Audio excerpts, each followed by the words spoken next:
ગુજરાતનું નામ પડે એટલે શું યાદ આવે? વ્યાપાર, ઉદ્યોગ, ગરબા, ખરું ને? પણ આ બધાની પાછળ છે એની જમીન, એની ભૂગોળ. શું આપણે એને બરાબર ઓળખીએ છીએ? તો ચાલો આજે ગુજરાતની એક એવી સફર પર નીકળીએ જે રણથી શરૂ થઈને ગાઢ જંગલો સુધી જશે. તો આપણી સફરની શરૂઆત કરીએ ગુજરાતના સરનામાંથી. જો ભારતના નકશા પર નજર કરીએ તો પશ્ચિમ કિનારે અરબી સમુદ્રને અડીને આવેલું છે આપણું ગુજરાત. અને આ જ દરિયાઈ સ્થાન એની સૌથી મોટી ઓળખ છે. વિચારો, પ્રાચીન કાળથી જ આ દરિયાને કારણે ગુજરાત દુનિયાભરના વેપારનું એક મોટું કેન્દ્ર રહ્યું છે. અને વાત જ્યારે દરિયા કિનારાની આવે ને તો ગુજરાતનો કોઈ જવાબ નથી. કેટલું લાંબો છે ખબર છે? પૂરા 1600 કિલોમીટર. આખા ભારતમાં કોઈ પણ રાજ્ય પાસે આટલો લાંબો દરિયા કિનારો નથી. આ કોઈ નાની સૂની વાત નથી. આ જ દરિયો ગુજરાતને સીધું દુનિયા સાથે જોડે છે. પણ શું ગુજરાત એટલે ખાલી દરિયો જ? ના, બિલકુલ નહીં. ખરી મજા તો હવે શરૂ થવાની છે. દરિયા કિનારાથી આગળ વધીને ચાલો ગુજરાતની ધરતીના અંદરના ભાગમાં ડોક્યું કરીએ. ત્યાં શું શું છુપાયેલું છે એ જોઈએ. જો ગુજરાતની ભૂગોળને સહેલાઈથી સમજવી હોય ને તો એને આપણે 3 મુખ્ય ભાગમાં વહેંચી શકીએ. જાણે કે 3 અલગ અલગ વ્યક્તિત્વ. અને દરેકની પોતાની એક અલગ જ કહાણી છે, પોતાની ખાસિયત છે. સૌથી પહેલું વ્યક્તિત્વ કચ્છ. નામ સાંભળતા જ આંખો સામે સફેદ ચાદર ઓઢીને સૂતેલું રણ આવે, બરાબર? પણ હા, આ કોઈ રીતિનું રણ નથી હો.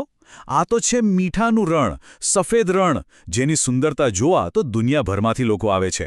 હવે વારો છે બીજા વ્યક્તિત્વનો, એટલે કે સૌરાષ્ટ્રનો. આ એક દ્વીપકલ્પ છે, મતલબ કે 3 બાજુથી પાણીથી ઘેરાયેલો પ્રદેશ.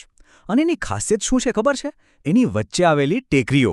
આ ટેકરીઓમાંથી જ બધી નદીઓ નીકળે છે અને ચારે દિશામાં ફેલાઈ જાય છે, બિલકુલ સાયકલના પૈડાના આરાની જેમ. અને હવે આવે છે ત્રીજો અને સૌથી મહત્વનો ભાગ, તળ ગુજરાત. આને ગુજરાતનું હૃદય પણ કહી શકાય. એકદમ ફળદ્રુપ, સપાટ મેદાનોનો પ્રદેશ. અને જાણે કુદરતે એની રક્ષા માટે ચોકીદાર ગોઠવ્યા હોય એમ એની ઉત્તરમાં અરવલ્લી અને પૂર્વમાં વિંધ્યાચલ અને સાતપુડાની પર્વતમાળાઓ આવેલી છે. તો આપણે મેદાનોની વાત તો કરી, પણ મેદાનોની સાથે પહાડોની વાત ન કરીએ તો કેમ ચાલે? ચાલો હવે ગુજરાતના ડુંગરો અને પર્વતો પર એક નજર નાખીએ. કારણ કે આ જ તો છે જે નક્કી કરે છે કે ચોમાસામાં વાદળા ક્યાં વરસશે અને નદીઓ કઈ દિશામાં વહેશે. અહીંયા જુઓ, આ સરખામણી ખરેખર મજેદાર છે. એક બાજુ છે ગિરનારનું સૌથી ઊંચું શિખર ગોરખનાથ, પૂરા 1117 મીટર, અને બીજી બાજુ છે કચ્છનો સૌથી ઊંચો ડુંગર કાળો ડુંગર. બંનેની ઊંચાઈમાં કેટલો મોટો તફાવત છે. બસ આ જ તો છે ગુજરાતની ભૌગોલિક વિવિધતા. અરે હા, એક વાત તો કહેવાની રહી જ ગઈ.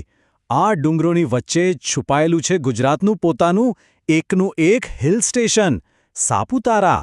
ડાંગ જિલ્લામાં સહ્યાદ્રીની પહાડીઓમાં આવેલું આ સ્થળ એના લીલાછમ વાતાવરણ માટે જાણીતું છે. એકદમ જન્નત જેવો માહોલ હોય છે ત્યાં.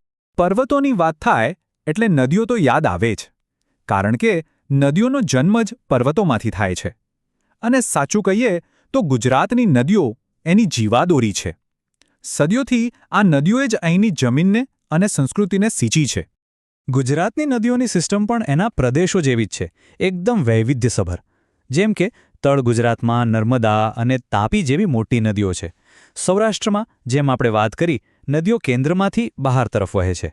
પણ સૌથી રસપ્રદ તો કચ્છની નદીઓ છે. એને કુંવારિકા નદીઓ કહેવાય છે. કેમ? કારણ કે એ સમુદ્ર સુધી પહોંચી જ નથી શકતી, એ પહેલાં જ રણમાં વિલીન થઈ જાય છે.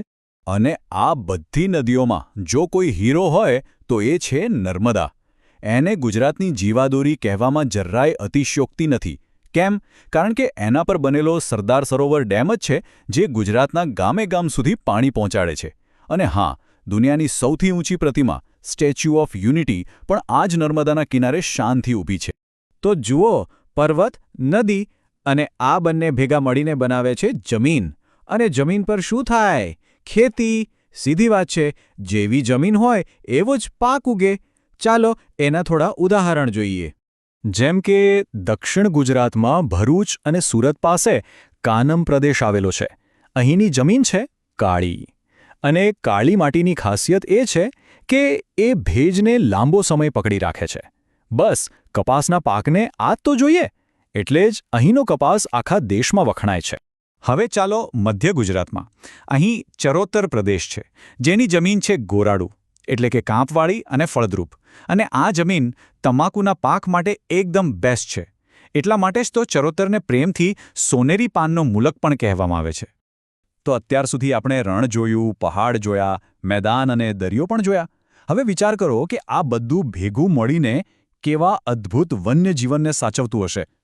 આપણી સફરનો આ છેલ્લો પણ સૌથી રોમાંચક પડાવ છે. આ અદ્ભુત જૈવ વિવિધતાને સાચવવા માટે ગુજરાતમાં કુલ 4 નેશનલ પાર્ક આવેલા છે. અને વિશ્વાસ માનજો, દરેક પાર્ક પોતાની રીતે એક અલગ જ દુનિયા છે. સૌથી પહેલાં તો વાત કરીએ ગીરની. આપણા એશિયાટિક સિંહોનું દુનિયામાં એકમાત્ર ઘર. આ ફક્ત ગુજરાતનું જ નહીં, પણ આખા એશિયાનું ગૌરવ છે. પછી આવે છે વેળાવદર નેશનલ પાર્ક. આ જગ્યા ખાસ કરીને કાળિયાર માટે જાણીતી છે. હજારોની સંખ્યામાં કાળિયારને અહીં ખુલ્લા ઘાસના મેદાનોમાં દોડતા જોવા એ એક લહાવો છે. હવે જઈએ દક્ષિણ ગુજરાત તરફ, જ્યાં વાંસદા નેશનલ પાર્ક આવેલું છે. એકદમ ગાઢ લીલાછમ જંગલો, દીપડા અને બીજા ઘણા વન્યજીવો માટે આ જગ્યા સ્વર્ગથી કમ નથી. અને છેલ્લે એક એવો પાર્ક જે જમીન પર નહીં પણ પાણીમાં છે. હા, ભારતનો સૌથી પહેલો મરીન નેશનલ પાર્ક જે કચ્છના અખાતમાં આવેલો છે. અહીં પરવાળા, મેંગ્રોવ્સ અને દરિયાઈ જીવોની એક આખી અલગ જ દુનિયા વસેલી છે. તો જોયું, આપણી સફર ક્યાંથી શરૂ થઈ હતી? કચ્છના સફેદ રણથી. અને ક્યાં પૂરી થઈ? ડાંગના ગાઢ લીલા જંગલોમાં. આ જ તો ગુજરાત છે. એની ભૂગોળ ફક્ત નકશા પર દોરેલી લાઈનો નથી, પણ વિવિધતાથી ધબકતી એક જીવંત કહાણી છે. તો આ સફરના અંતે એક સવાલ મનમાં જરૂર થાય કે આટલી બધી ભૌગોલિક વિવિધતા, આ રણ, આ દરિયો, આ પર્વતો અને આ મેદાનો, આ બધું મળીને ગુજરાતના ભવિષ્યને કેવો આકાર આપશે? વિકાસ અને પર્યાવરણ વચ્ચેનું સંતુલન જાળવવામાં આ વિવિધતા કેવી રીતે કામ આવશે?